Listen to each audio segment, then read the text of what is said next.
സാറിന്റെ പഴയ ഗ്യാങ് ആയിരിക്കും അല്ലേ? അതെ. എന്തായിരുന്നു ഗ്യാങ്ങിന്റെ പേര്? ഈ ഗ്യാങ്ങിന് പേരില്ല.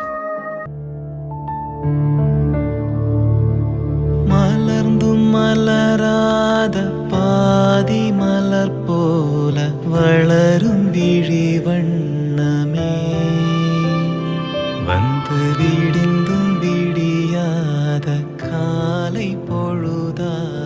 165 ഷോകൾ പ്രതിദിനം ബാംഗ്ലൂരിൽ, ചെന്നൈയിൽ 88, കേരളത്തിന് പുറത്തും മഞ്ഞുമ്മൽ ബോയ്സ് തരംഗം. തമിഴ്നാട്ടിൽ ചെന്നൈയിൽ മാത്രമായിരുന്നു ചിത്രത്തിന് ആദ്യം കാര്യമായ റിലീസ് എങ്കിൽ ഇപ്പോൾ തമിഴ്നാട്ടിൽ അങ്ങോളമിങ്ങോളം തിയേറ്ററുകളിൽ ഉണ്ട്. കേരളത്തിന് പുറത്ത് മറ്റ് സംസ്ഥാനങ്ങളിൽ മലയാള സിനിമകൾക്ക് ഏറ്റവും അധികം പ്രേക്ഷകരുള്ള സെന്ററുകളാണ് ബാംഗ്ലൂരുവും ചെന്നൈയും. കേരളം വിട്ടാൽ മലയാളികൾ ഏറ്റവും കൂടുതലുള്ള നഗരങ്ങൾ എന്നതു തന്നെയാണ് ഇതിന് കാരണം. ഇതിൽ വിദ്യാർത്ഥികളും യുവാക്കളും കൂടുതലുള്ള ബാംഗ്ലൂരിലാണ് മലയാള ചിത്രങ്ങൾക്ക് കൂടുതൽ തിയേറ്ററുകളും ഷോകളും ഉണ്ടാവാറ്. ഇപ്പോഴിതാ കേരളത്തിൽ തരംഗം തീർക്കുന്ന ഏറ്റവും പുതിയ ചിത്രം മഞ്ഞുമ്മൽ ബോയ്സ് ഈ നഗരങ്ങളിലും കാര്യമായ പ്രേക്ഷക ശ്രദ്ധ നേടി പ്രദർശനം തുടരുകയാണ്.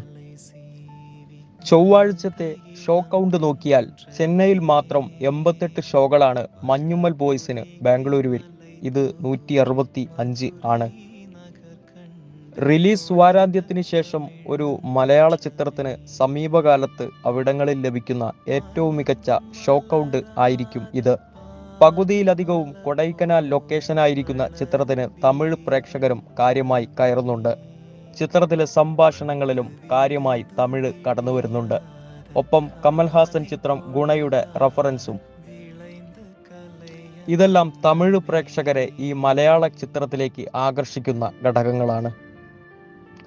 ചിത്രത്തിന് മികച്ച പ്രതികരണം ലഭിച്ചതോടെ തമിഴ്നാട്ടിലെ തിയേറ്ററുകൾക്കിടയിൽ മഞ്ഞുമ്മൽ ബോയ്സിന്റെ ഡിമാൻഡ് വർദ്ധിച്ചതായി ട്രേഡ് അനലിസ്റ്റുകൾ നേരത്തെ അറിയിച്ചിരുന്നു.